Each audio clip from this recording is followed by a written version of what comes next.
The air in the chamber tasted of ozone and recycled water. A low hum vibrated through the soles of Aris's boots, the lifeblood of the alien machinery that was his prison. Around him, the other human captives were listless shades, shuffling and coughing in the preservation pen. Aris huddled in his alcove, a knot of quiet defiance.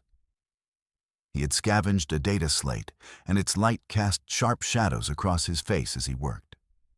A jury-rigged earpiece fed him the drone of a Cathar maintenance broadcast, a river of clicks and consonants listing the sector's fluid pressure readings. His lips moved, silently parsing the alien tongue. The grating sounds were an insult to the memory of every lullaby he'd ever sung to his daughter, Ilara. The coolant flows, a steady stream, he whispered, the translation clicking into place. His jaw tightened.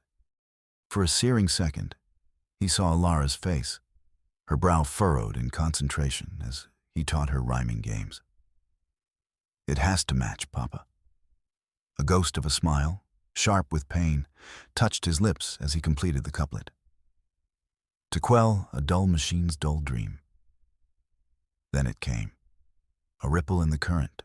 Amidst the monotonous recitation of pressures and levels, a single phrase was uttered with a rising, lyrical cadence. He recognized the sounds, but their arrangement was alien, the inflection a stark deviation from the flat grammar he had memorized. His stylus stopped. The sound snagged on a memory, his little sister Anya, trying to mimic the alien voices from his datapads as a child, getting the words all wrong but the melody perfect. A cold dread, sharp and familiar, coiled in his gut. The Cathar weren't supposed to have melody. He tapped the slate, the screen's light flashing across his face as the recording spooled back. His finger, slick with a sudden sweat, hovered over the play icon. He pressed it. The monotone resumed, then the phrase, clear as a crack in crystal. His brow tightened. He leaned closer, the acrid air filling his lungs as if he could taste the lie in it, and played it again, and again. The anomaly was undeniable. The thud, thud, thud of a distant patrol marked the seconds of his obsession. His fingers danced across the slate, calling up his life's work, the lexicon of the dead Proto-Cathar. It was an illicit database, the one that had shattered his reputation and made him a laughingstock for suggesting the ancient language was more than an evolutionary dead end. Fools, he thought. What did they know of dead ends? A sudden, sharp memory. His grandfather's hand, papery and thin, covering his own as they traced the ancient letters. They think our words are dead, the old man had whispered, his breath smelling of dust and herbs. But you will make them speak again. Aris isolated the anomalous phrase from the intercept and fed it into his forbidden library. The program sifted through extinct dialects and fractured syntax. For a moment, nothing. Then, a single entry blinked against the dark interface. His breath caught. He traced the angular symbols with a trembling finger. The inflection, the root structure. It wasn't a garbled transmission. It was a word, a resurrected word, a command. Stillness descended upon him, and the world rushed in. He heard a captive's prayer from a nearby cell, a sound that underscored the frantic beat of his own heart. His fingers flew across the slate, pulling up months of his own maintenance logs. The words blurred, a sea of diagnostics and system checks. He scanned them, his breath held, searching for the anomalous threads, the mistakes he now suspected were anything but. He found them. Tucked within a report on nutrient paste dispenser calibration was a term he had dismissed as a data ghost. Another surfaced in a log about atmospheric pressure regulators. A handful in total, scattered, yet all sharing a theme. Override, assert, command. Needles of authority in a haystack of servitude. He lifted his gaze from the screen, his eyes tracing the lines of the ceiling, behind which a universe of circuits pulsed. A whisper escaped his lips, a sound of terror and revelation. It's a control dialect, a root-level protocol. The prayer from the other cell faded, replaced by the roar of a possibility so vast it threatened to consume him. A key, not of metal, but of words, a key that could unlock the foundations of his prison. Hope, a dangerous flower, bloomed in the barren landscape of his soul. The air in the water reclamation sector clung to Eris's throat. Condensation dripped from corroded pipes, each drop a steady beat in the dark.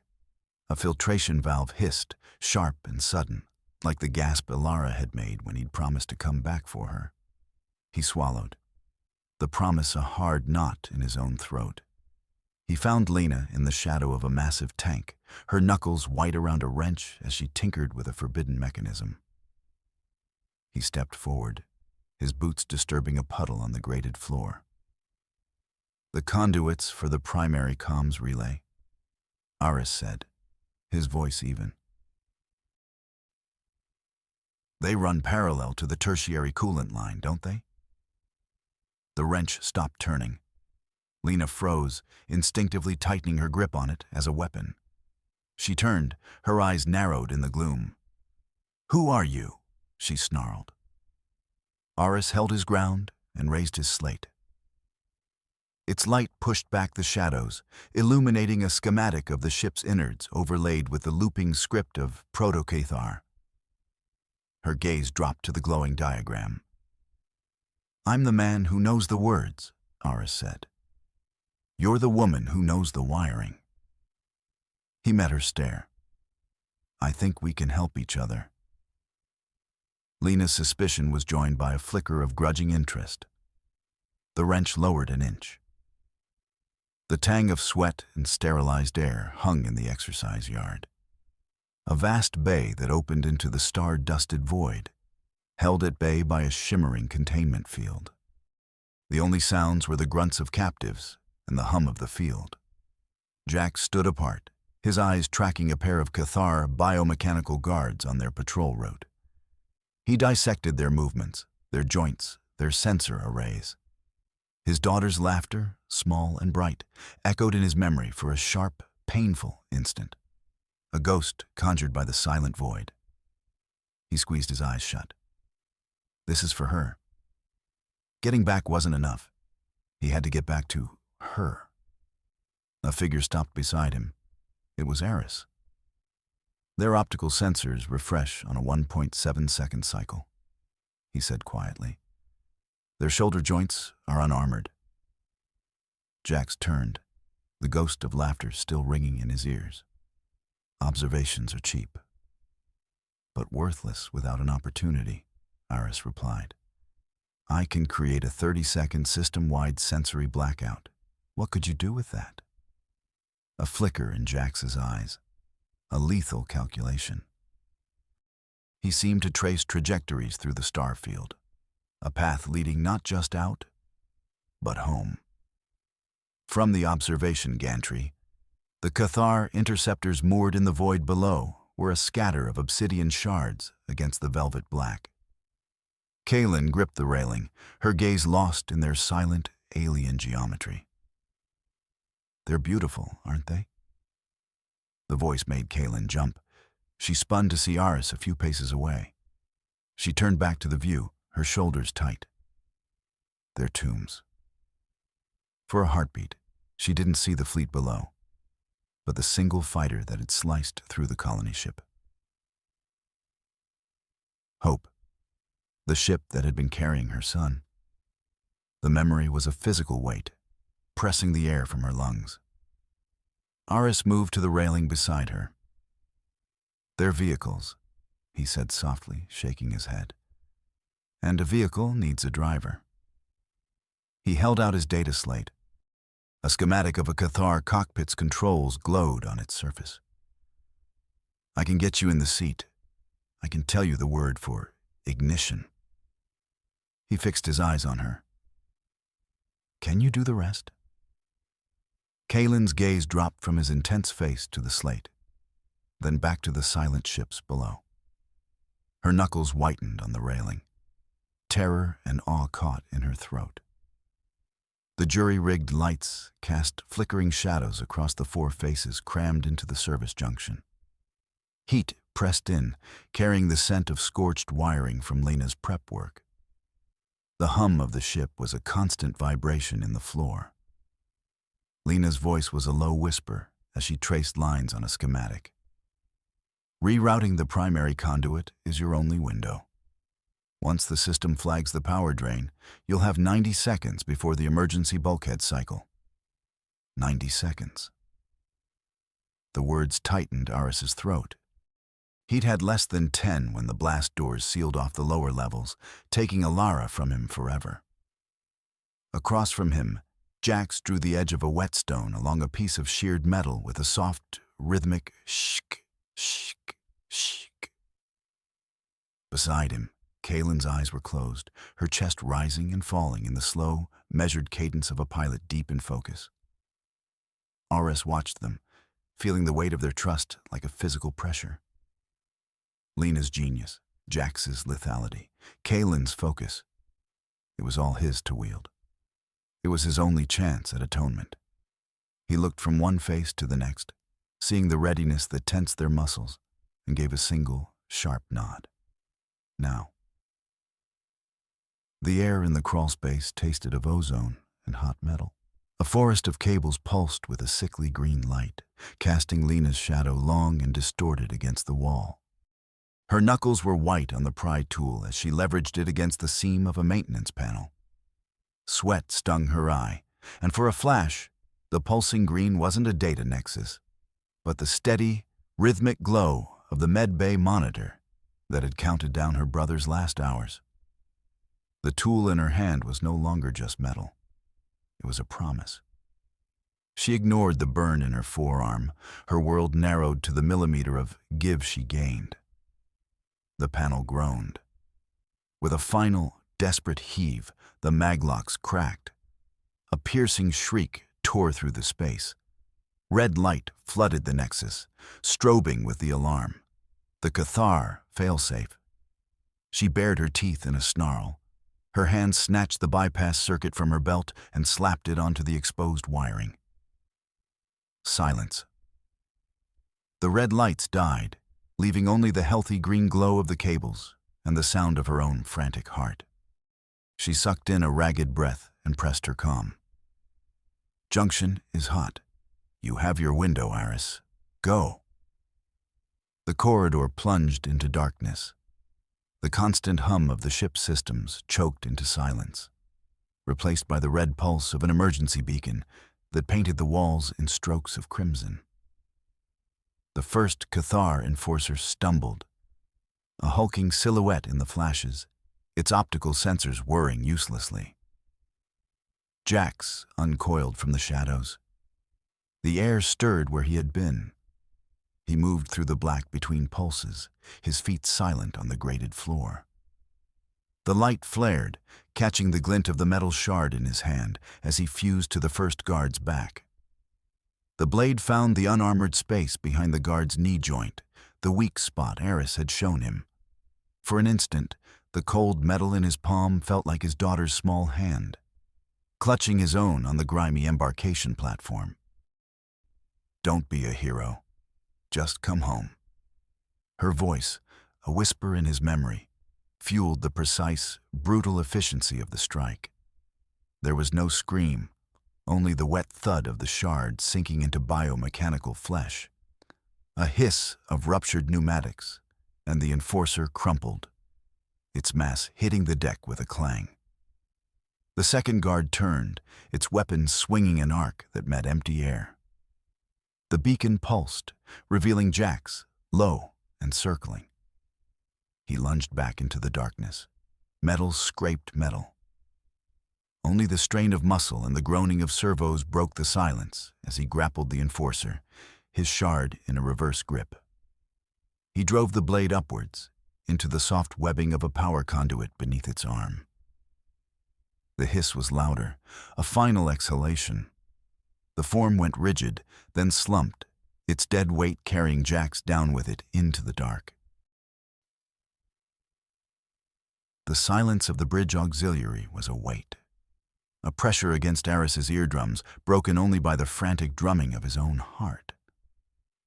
The comm station was a ghost, its systems inert save for a single bioluminescent panel that bathed his face in an emerald glow of Cathar script. The script shimmered, rearranging into a single glyph, asterisk, cargo asterisk. He ignored it. His gaze was fixed on the mesh-covered input receiver below the panel. His hands shook.